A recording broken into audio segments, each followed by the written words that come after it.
네, 여러분 안녕하십니까. 머니 트레이너 김경필 멘토입니다. 오늘은요, 조금 특이한 주제를 말씀드리려고 합니다. 돈 모으기도 아니고 또 아파트 이런 이야기도 아니라 상가나 상가주택에 관련된 이야기를 하려고 합니다. 요즘 상가나 상가주택은 상당히 안 좋은데 분위기가 이렇게 생각을 하실 수도 있는데 왜 제가 상가나 상가주택에 대해서 이야기를 하려고 하는지 오늘 영상을 좀 끝까지 시청해 주시면은 큰 도움이 되시지 않을까라는 생각을 합니다. 필생TV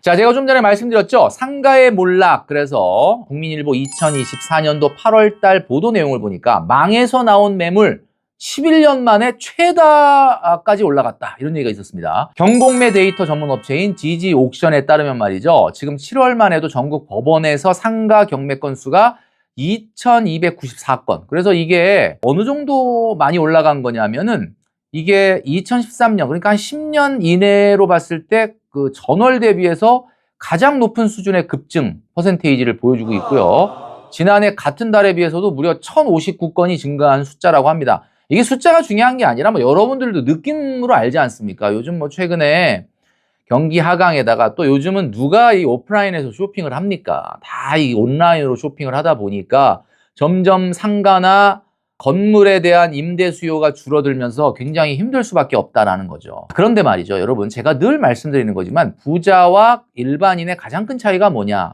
필생TV 제가 말씀드렸잖아요. 일반인은 그냥 만나면 하는 얘기가 금 얘기하고 있고 막 미국 주식 얘기하고 있고 막 이런 얘기.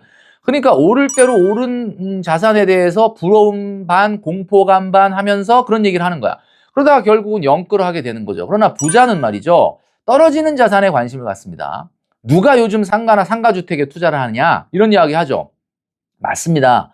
지금 좀 전에 경매 건수가 늘어나고 있고 가격이 하락하고 있고 안 좋다는 건 아는데 여러분 중요한 거는 이렇게 안 좋을 때 필생TV 사실은 찬스가 있는 거거든요.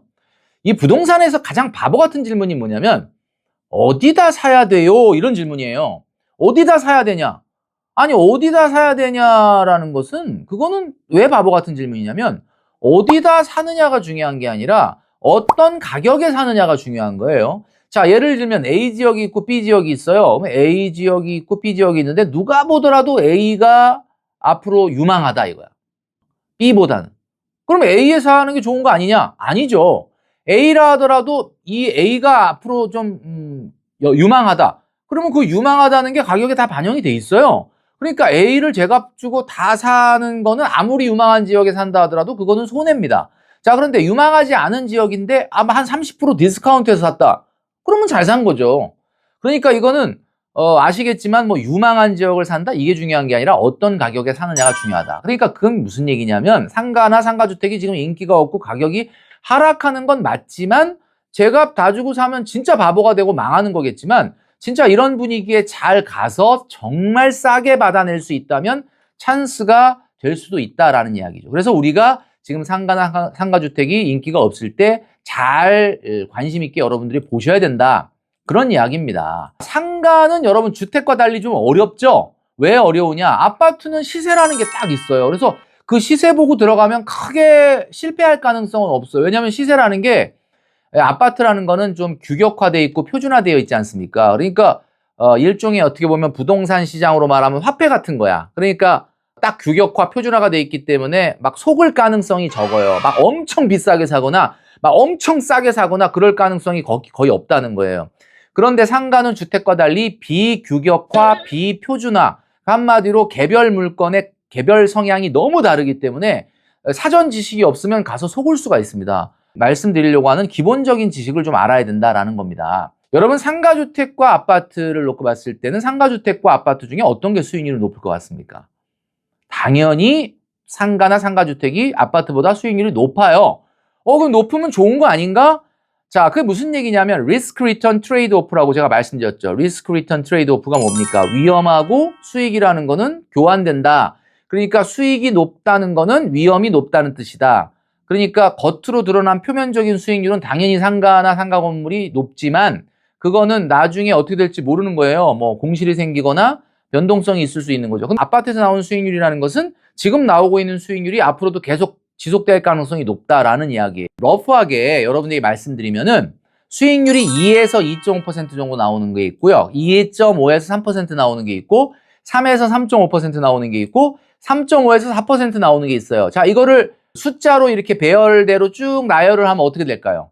2에서 2.5%는 뭘까요? 강남 아파트예요.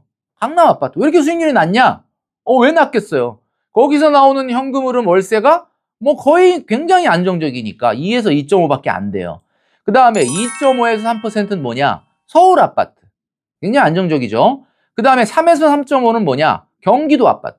경기도 아파트는 3에서 3.5% 나옵니다. 자, 그러면 지금 오늘 우리가 얘기하려고 하는 상가나 상가주택은 3.5에서 4% 정도 나온다라는 거죠.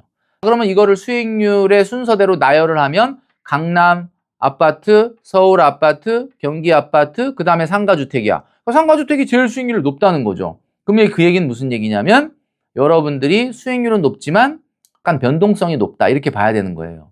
필센 TV.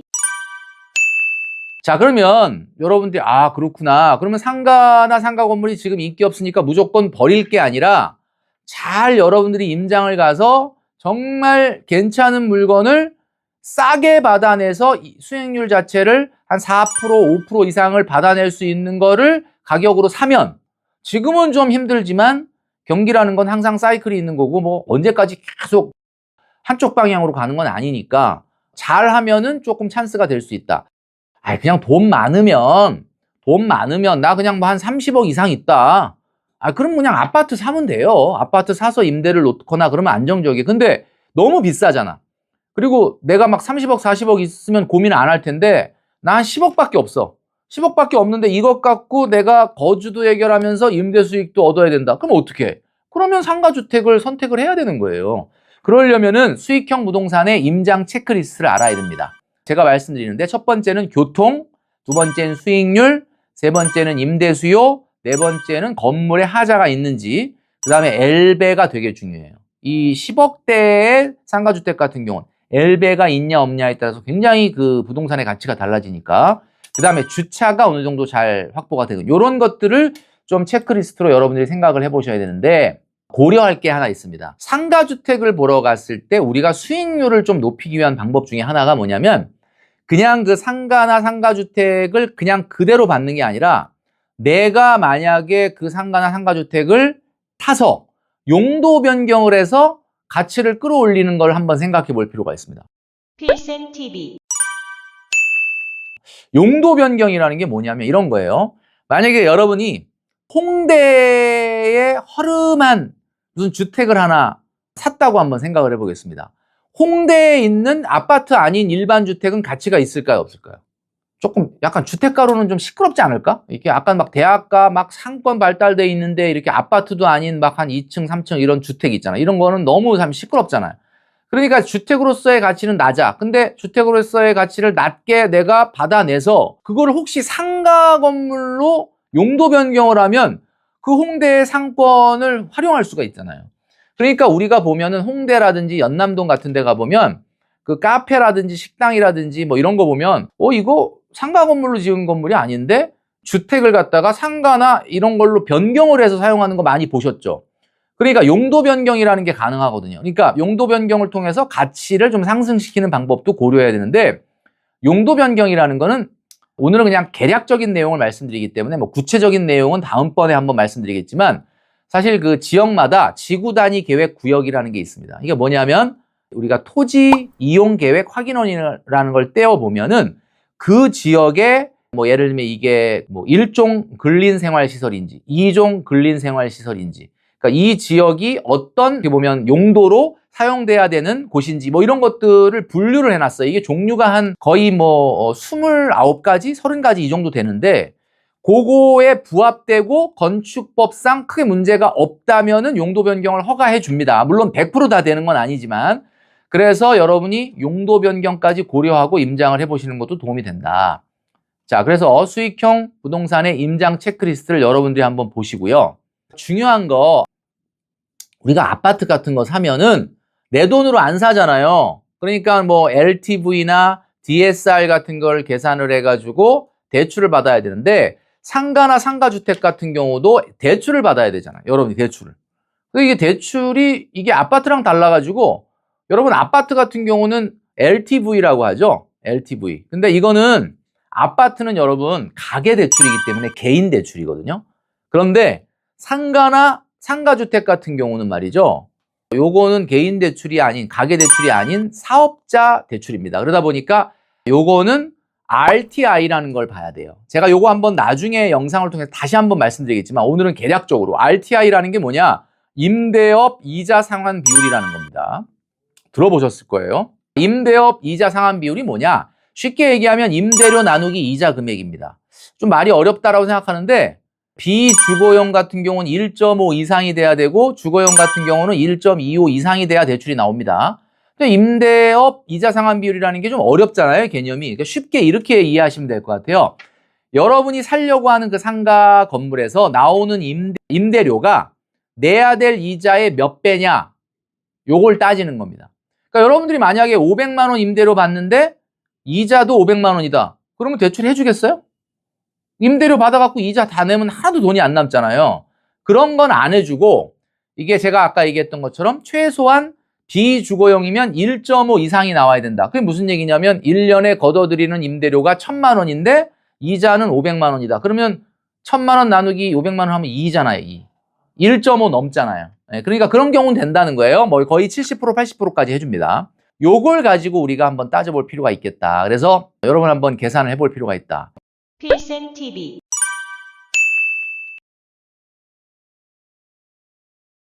제가 오늘 상가와 상가주택을 말씀드리는 이유는 막 돈이 많아서 뭐 20억, 30억 있다 그러면 그냥 뭐 아파트 사면 되죠. 근데 우리가 사실 자금이 그렇게 넉넉하지 않고 적은 금액으로도 임대 수익도 또 주거도 해결하려면 상가나 상가주택을 조금 우리가 염두에 둬야 되는데 머니 트레이너 김경필 멘토가 생각하는 좋은 상가나 상가주택 고르는 방법은 말이죠.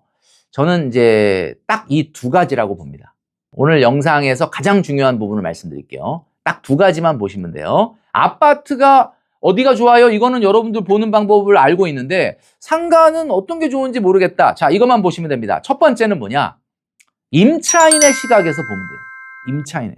이게 무슨 얘기냐? 내가 만약에 장사를 한다면 저 상가에서 하고 싶을까?